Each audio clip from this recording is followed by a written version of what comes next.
Đây là thị xã Gia Nghĩa đấy. Trước đấy nó không có nhà cao tầng như này đâu. Bây giờ đây đây. Cái đường nó đẹp không?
Viettelbank, ngân hàng BIDV nhầm. Đây, thị xã Gia Nghĩa đây.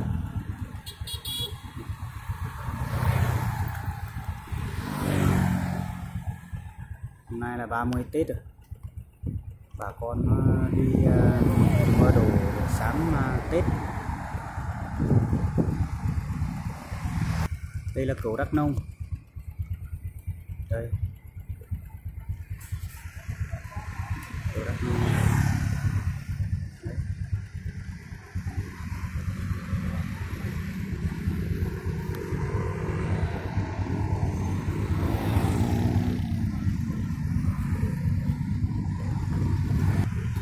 Còn đây là bên dưới cầu đấy.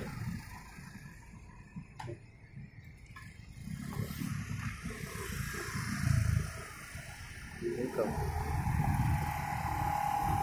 Có cái đường hầm đi qua đây.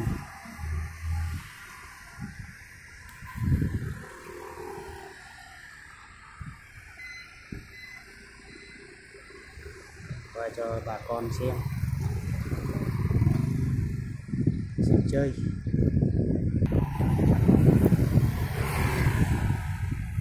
Đây là cầu xuống đây. Đây là xuống. Còn trên này là trên đắp cái đồng.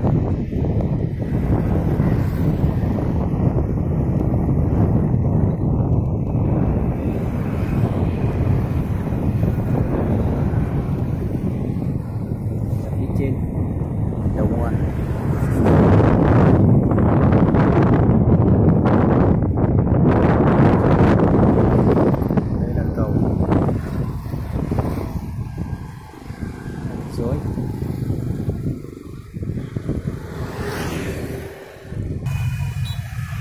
Đắk Nông rồi.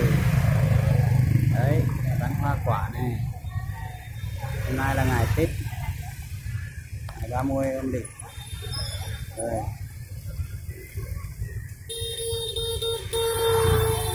Đắk Nông rồi. Hôm nay người ta bán đồ nhiều lắm.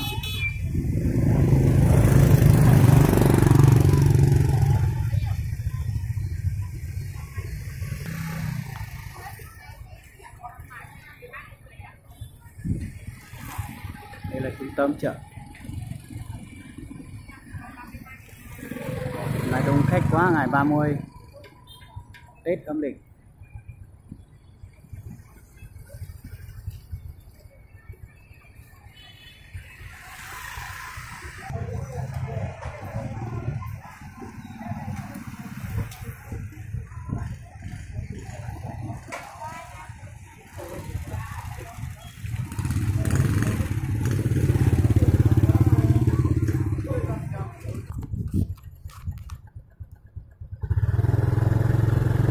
Đôi này. Đường xã Gia Nghĩa.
Xe quay đấy.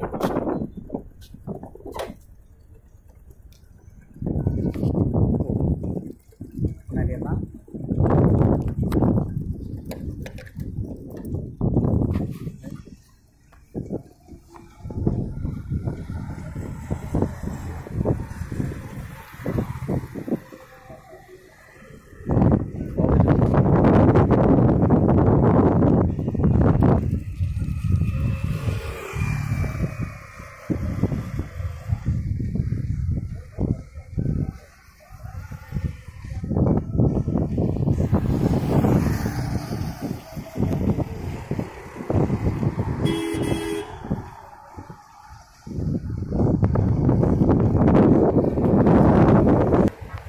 Ơi, mấy cây này đẹp quá nhỉ.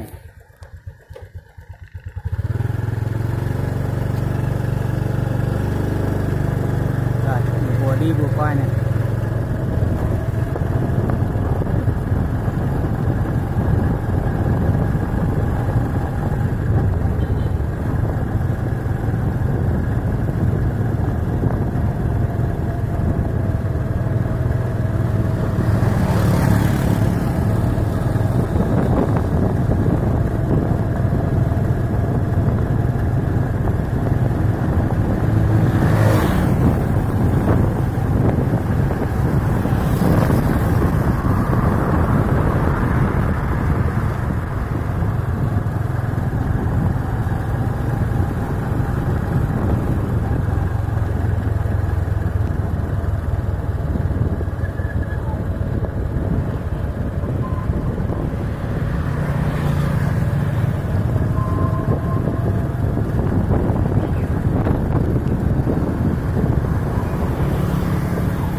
Đường phường Nghĩa Thành, xã Giang Nghĩa, làm rất là đẹp.